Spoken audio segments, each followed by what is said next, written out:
जब नवाज शरीफ साहब ने कहा कि क्या पता अगले घंटे में मेरी हुकूमत चली जाए। हाँ बिल्कुल बिल्कुल। तो उन दिनों नवाज शरीफ साहब को भी क्राइसिस का टाइम था, कुछ पॉलिटिकली काफी सारी बातें चल रही थी। कहने कोई पता नहीं मैं वहां तक जाऊं और मैं प्राइम मिनिस्टर ना रहूं। आप मदद करना चाह रहे थे फ्लड जी रिलीफ ऑफ का। Course yes. तो मैं करता रहा हूँ, जमाने में बहुत हाँ। काम करा, और ये चीज भी इमरान खान साहब को बहुत पसंद थी मेरी। यार तुम बहुत करते हो, तो वो मुझे अपने साथ भी मिलाना चाह रहे थे। खान साहब हाँ अपनी पार्टी में। हाँ, पार्टी की उन्होंने मुझे ऑफर दी थी, अच्छा। आप ज्वाइन करो। यस। हाँ। ये दुनिया रहे ना रहे मेरे हमदम, कहानी मोहब्बत की जिंदा रहेगी। जब ये फिल्माया गया, मेहदी हसन साहब की आवाज है, कैसा लगा? उससे वो कुछ मिला जिसके बारे में मैं कभी सोच भी नहीं सकता, और ना मुझे ये पता था कि ये फिल्म इतनी हिट हो जाएगी कि मेरी आईडी बन जाएगी। फिल्म अल्लाह ने मेरी बहुत इज्जत रखी उस फिल्म की कामयाबी पे। मैडम के तो बड़े अच्छे अच्छे गाने पिक्चराइज हुए हैं। मैडम तो अपनी मिसाल आप थी। मैडम बड़ी प्रोफेशनल थी। सारी रात तेरा तकिया मेरा, मुझ पे और नादरा पे इन तारियां तो पूछी चंद। नवाज शरीफ साहब से आपकी कितनी मुलाकातें हैं, और वो वाकया मुझे बताइए जब नवाज शरीफ साहब ने कहा कि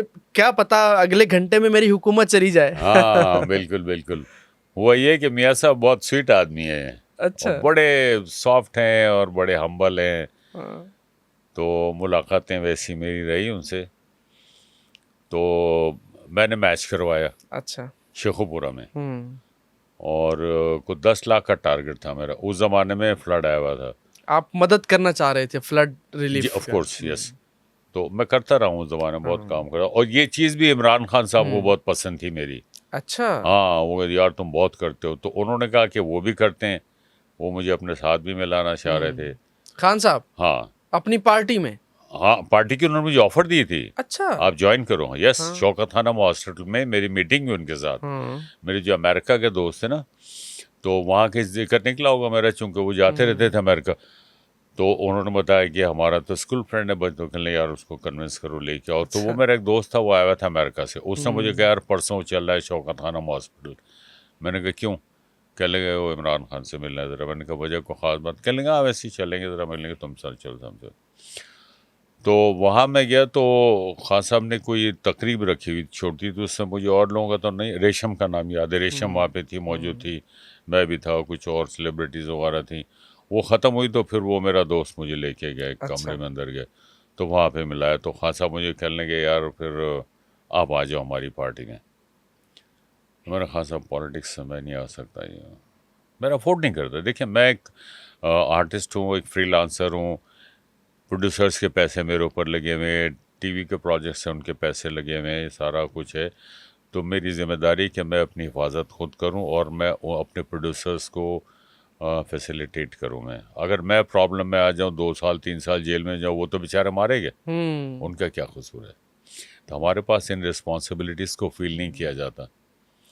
तो इसलिए मैं कहता, मैं उनको माजरत की बरत। तो फिर मुझे कहने लगे तो वैसे तो आप हमारे साथ हैं। मैंने कहा मैं हर अच्छा काम करने वाले के साथ हूँ। अच्छा। फिर उनके एक दोस्त हैं जो उनके बचपन के दोस्त हैं, वो मज़हर शाही नाम है हाँ उनका। जी। उन्होंने पीपल्स पार्टी का परचम बनाया था, सॉरी पीटीआई का परचम बनाया था, उनके थ्रू भी उन्होंने कहलवाया। अच्छा। हाँ, क्या रसूल लेके आओ, उसकी तकरीर अच्छी होती है, बोलता अच्छा है, सारा कुछ है, ये वो। अगर आप उस वक्त उनको ज्वाइन कर लेते तो फिर आप अब वजीर भी रह चुके होते। क्या होता है? वजीर भी रह चुके होते ना पीटीआई की हुकूमत में। हो सकता था, लेकिन वजारत को भी मैं इतना अहम नहीं समझता। हाँ, मेरे लिए ये नहीं है कि मुझे वजारत मिल जाए या कुछ ऐसा है। मेरी प्रायोरिटी है कि कोई ऐसा काम हो, और मैं चला गया था उस लाइन के ऊपर, मैं काफ़ी काम कर रहा था उसके ऊपर, मैंने किया भी था। बट अनफॉर्चुनेटली जो लोग वेलफेयर के काम करते थे, तो उनकी जब रिपोर्ट्स मिली कि इसके पीछे भी कुछ धंधा है।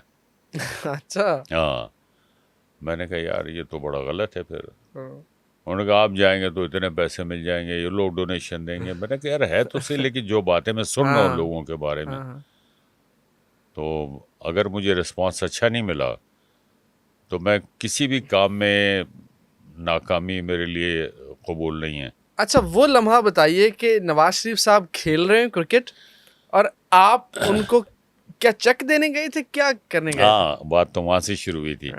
तो हुआ ये कि मैंने मैच करवाया था शेखपुरे में। बहरहाल बारिश हो गई, 10 लाख की टिकटें नहीं बिकी। ख्वाजा सिद्दीक अकबर साहब वहाँ के कमिश्नर थे, तो उन्होंने कहा यार बारिश पै गई है, वो 2.5 लाख की टिकटें बिकी हैं, बाकी 7.5 लाख की टिकटें आपकी वापस हो गई है। वो उसमें मैंने पूरी पाकिस्तान के क्रिकेटर्स को इनवाइट किया था। तो सारे जो साबिक क्रिकेटर्स थे ना, ये बात भी है कोई 92 93 के ज़माने की बात है। तो वो फिर वहाँ पे मैच हुआ शेखुपुरा में, 2.5 लाख रुपए मिले उसमें से। तो उसका चेक बनवा के फिर मैंने कहा ये prime minister flood relief fund में मैं दे दूँ। तो उन दिनों नवाज शरीफ साहब को भी क्राइसिस का टाइम था, कुछ पॉलिटिकली काफ़ी वो सारी बातें चल रही थी। तो मैं गया चेक लेके, फ़ोटोकॉपी थी वो, तो जिम खाना में चला गया। तो मियाँ साहब अंदर ड्रेसिंग रूम में थे, तो मेरे को वाकिफ़ तो उनको मैंने कहा कि कैसा आना हो। मैंने कहा यार मुझे मिलना है प्राइम मिनिस्टर साहब को, तो ज़रा मेरा बता दो उनको कि वो आए आपको कुछ चेक देना चाह रहे हैं prime minister flood relief fund के लिए। तो उन्होंने कहा अच्छा ठीक है मैं बता देता हूँ। वो 15 मिनट के बाद वो बाहर निकले, तो आगे गए, मेरे सलाम किया, उन्होंने भी जवाब दिया। आगे एकदम उनको याद आया, फिर 2-3 कदम चले, फिर वापस आए नवाज शरीफ साहब। नवाज शरीफ साहब। तो मुझे कह लगे हाँ आपका मुझे पैगाम मिला था गुलाम उद्दीन साहब, बताएं क्या बात थी, खैरियत।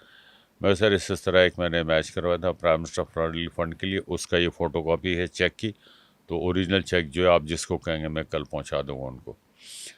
कह लेंगे नहीं नहीं नहीं वो आप किसी और पर्पज़ के लिए यूज़ कर लें। मैंने कहा क्यों?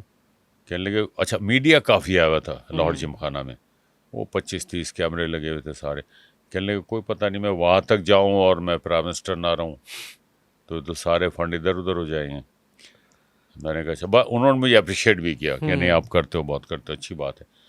तो फिर मैंने कहा मैं क्या करूं, फिर मैंने वो चेक को चेंज करवाया, फिर उसको शौकत खानम के नाम पे मैंने बनवाया, फिर वो खान साहब को मैंने दिया चेक। ये दुनिया रहे ना रहे मेरे हमदम, कहानी मोहब्बत की जिंदा रहेगी। जब ये फिल्माया गया, मेहदी हसन साहब की आवाज़ है, तो कैसा लगा आपको? बहुत अच्छा लगा, मतलब उससे वो कुछ मिला जिसके बारे में मैं कभी सोच भी नहीं सकता था। अच्छा। मेरे जहन में यही था कि चलो टीवी कर लूँगा, रेडियो कर हाँ। लूँगा, शौक़ है, कर लिया काम इस तरह से। और ना मुझे ये पता था कि ये फिल्म इतनी हिट हो जाएगी कि मेरी आईडी बन जाएगी ये फिल्म। यानी इस कदर वो मतलब फिल्म पॉपुलर है ऑल ओवर द वर्ल्ड कि शायद ही कोई हो जो इसके बारे में सोचो, किसी ने सोचा हो कि अमेरिकन मुझे जानते हैं, कहीं एयरपोर्ट पे प्रॉब्लम हो जाए वहाँ की एयरलाइन के लोग मुझे सपोर्ट देते हैं। इसी तरह जापनीज़ हैं, अरब कंट्रीज़ के लोग हैं। तो बस अल्हम्दुलिल्लाह मैं समझता हूँ कि अल्लाह का करम हुआ है, ख़ास करम हुआ ये कि अल्लाह ने मेरी बहुत इज़्ज़त रखी है उस फिल्म की कामयाबी पे। लेकिन वो शुरू के जो 3-4 दिन थे जो मैंने आपको बताए थे, जब लोगों के रवैये बदले, उसको मैं नहीं भूल सकता। तूते मेरी अखियां दी नींद चुराई, वे बेईमाना वे हर जाई। मैडम नूरजहां ने आपके लिए गाया, आपकी फिल्म के लिए, आप पे फिल्माया गया। जी जी, कैसा लगा? बहुत अच्छा। मैडम के तो बड़े अच्छे अच्छे गाने पिक्चराइज हुए हैं कि जो भी हीरोइन आई वो मैडम के गाने होते, तो उसमें अंजुमन भी थी, नीली भी थी, बाबरा भी थी, नादरा भी थी, रीमा भी थी, साइमा भी थी। तो ये सारी हीरोइंस, तो मैडम तो अपनी मिसाल आप थी। मैडम का कोई यादगार वाकया, कोई मुलाकात उनके साथ? मैडम बड़ी प्रोफेशनल थी, अच्छा। बहुत ज़बरदस्त। मैं आपको बताऊं कि सख्त गर्मी के दिन और बारिशें हो रही थी उस ज़माने में, तो काम उन दिनों बहुत होता था। तो सुबह 7 बजे भी शूटिंग होती, तो मेरी सुबह 7 बजे की शूटिंग थी। तो मैं पहुंच गया स्टूडियो, तो बारिश हुई भी थी बहुत, तो एवर्नी स्टूडियो की पार्किंग में 2-3 फुट पानी, 4 फुट पानी खड़ा हो जाता था। तो सामने मेरा ऑफिस था, तो वहाँ बैठा होता, तो मैं देखा गेट से कि मैडम गाड़ी है, मैडम उतरी हैं और 2 बंदों ने उनका हाथ पकड़ा, गाड़ी से उतारा, इतना इतना पानी। अच्छा। और मैडम वो पानी में चलती आ रही हैं, खैर में उतर की साड़ी गाड़ी। पहनती थी वो? हाँ साड़ी अच्छा। पहनती थी। ऐसे साड़ी पकड़ी उन्होंने, 2 बंदों ने हाथ पकड़ा हुआ उनका कि स्लिप ना हो जाए, वो लेके जा रही। मैं गया सलाम दो की, मैं कहा आप इतनी सुबह सुबह और इतना पानी है, बारिश है, कीचड़ है, तो आप बाद में करनी। कह ले नहीं बेटा, काम ते काम ही है ना, काम में कोई कॉम्प्रोमाइज़ नहीं करो, काम काम है। मैंने कहा बड़ी बात है, मैंने कहा बड़ी बात है। और यही वजह है कि उनका नाम मैडम आज तक नूरजहां, जिंदा है। वन एंड गाएगी ओनली। दुनिया गीत मेरे। हाँ मैडम ने एक और गाना बड़ा मेरा वो कभी पसंदीदा रहा है, शायद अभी भी मुझे बड़ा अच्छा लगता है। सारी रात तेरा तकिया मेरा, वो भी मेरे ऊपर है, हाँ, मुझ पे और नादरा पे। इन तारियां तो तारियां तो पुछी चने, हाँ, सही। मैं तेरे पीछे हुई तब इन तारियां तो पुछन में। हाँ, बहुत गाने। तो जब ये गाने मैडम गाती थी और आप लोग इस पे एक्टिंग करते थे, लिपसिंग होती थी, तो किस तरह से उसकी प्रैक्टिस करते थे या किस तरह उसको फिल्माते थे? उसमें ये होता था कि अगर डुइट सॉन्ग हो हम्म। तो मेरे साथ जो भी हीरोइन होती थी उसकी आवाज़ मैडम की होती थी, तो टेप चलाते थे, फिर उसको सुनते थे, फिर वो कोरियोग्राफर जो होता है वो आता है, फिर वो लड़की का एक्शन करके बताता है, साथ मुझे बताएगा कि आप इधर से आएंगे। अगर मेरा डांस हो तो उसका एसोसिएट जो होता था वो मुझे बताता था, वो लड़की को बताता, साथ रिहर्सल होती थी। फिर ये होता था पोर्शंस में होता था, वन गो में शूट नहीं होता था। हाँ। वो नयागरा टेप होती थी, उस पर एक मार्क लगाया जाता था कि यहाँ से यहाँ तक ये शॉट होगा। तो फिर वो टेप चलता था, फिर लड़की के बोल हो तो लड़की साथ गाती थी, लिप्स मूवमेंट की, मेरे हो तो मैं गाता था साथ। तो देखने वाले स्क्रीन पे समझते थे कि हम लोग गा रहे हैं, लेकिन ज़ाहिर है आवाज़ तो दूसरी होती थी। प्लेबैक सिंगर मैडम है, और या मेहदी हसन साहब होते थे, अरुण जी साहब, या नैयर, या मसूद राना, इस तरह के लोग होते थे फिर।